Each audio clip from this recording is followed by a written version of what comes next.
was yours. Hi guys! Welcome back sa aking YouTube channel. Ayan, si Ate Lons ay magluluto po ngayon ng ginataang tilapia. Ito ang aking pangsangkap. May sibuyas na akong hiniwa, bawang, may luya at may sili. Ito ang ating niyog. Gagatain natin yan mamaya. Lalagyan ko siya ng pichay. Ayan ang ating pichay. Naugasan na siya. At ito ang ating isda na tilapia. Yan, 2 piraso. Pinaghiwa ko lang siya. So, naging 4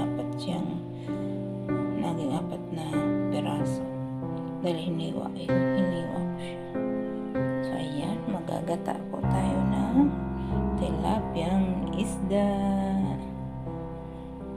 Paminsan-minsan. Magluto ng ginataang ulam.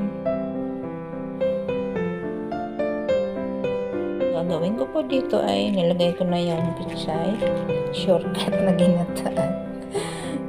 Tapos ipapatong ko yung isda. Ayan.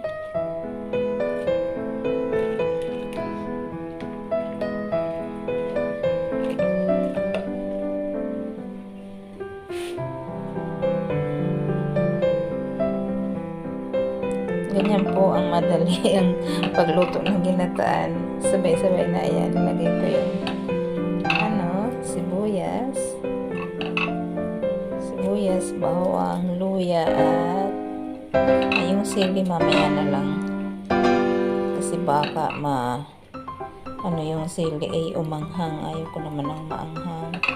So sibuyas muna, bawang at luya. Ayan.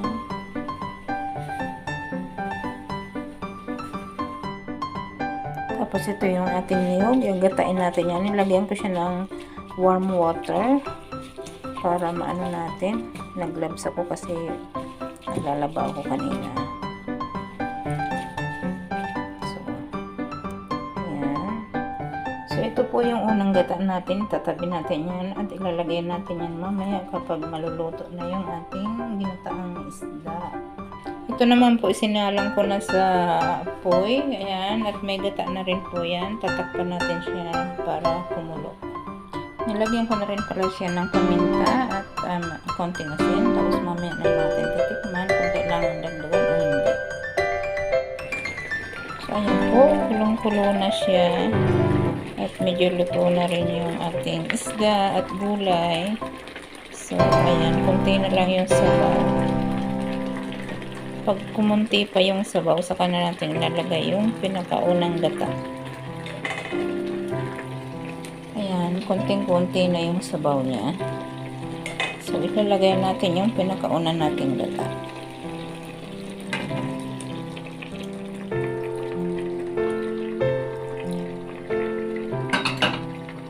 Lagay na rin natin yung ating sili. Hayaan natin siyang kumulo.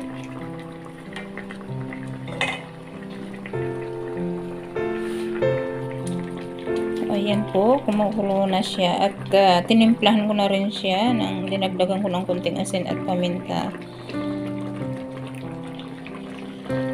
Pag konti na lang po yung gata, pwedeng lagyan nyo ng cooking oil para mas pong tingnan, medyo magmantika ng konti. Pero ako hindi ko siya lalagyan kasi umiiwas nga ako sa oil, kaya hindi ko na siya lalagyan. Luto na yung natin, luto na yung pichay. Nasa ilalim yung pichay. Hindi ko siya hinalo para wag madurog yung isda. Tikman natin. Ayan. Lasang gata kasi ginataan. Lasang isda kasi isda siya. May gulay, may sangkap. Ayan. Sarap. Ito ang ulam ni Ate Lons mamaya.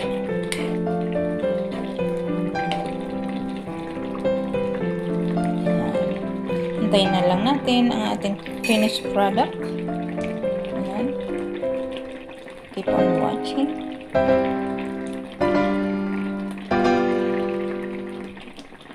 So, ayan guys. Konti na lang yung sabaw niya.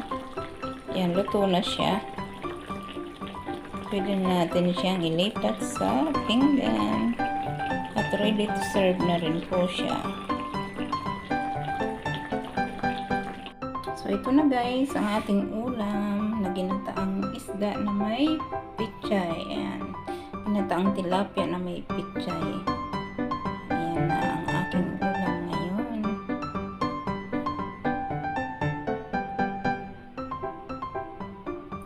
Let's eat po. Maraming salamat sa lahat ng sumusuporta. At maraming salamat sa nagpapamember dyan. Thank you so much po. Ayan. At sa mga hindi pa po nakapag-subscribe, kung nagustuhan niyo po ang aking video, mga simpleng video, subscribe na po at please click the bell po dyan at ilagay sa all para notified po kayo sa mga susunod kong video. Thank you so much. See you to my next video. Bye-bye. I don't ever slow up, no I don't take shit. I got no love for the fakeness. If you wanna play tough and wanna hate this, I'll always show up. I don't ever slow up, no I don't take shit. I got no love for the fakeness. If you wanna play tough and wanna hate this, I'll always show up and make a statement. I don't ever slow up, no I don't take shit. I got no love for the fakeness. If you wanna play tough and wanna hate this, I'll always show up and make a statement. Everything I do so instinctive and so passionate. Every word I move so descriptive like an adjective. I got a vendetta against people who patented being negative when you should be getting after it. I got facts over truth.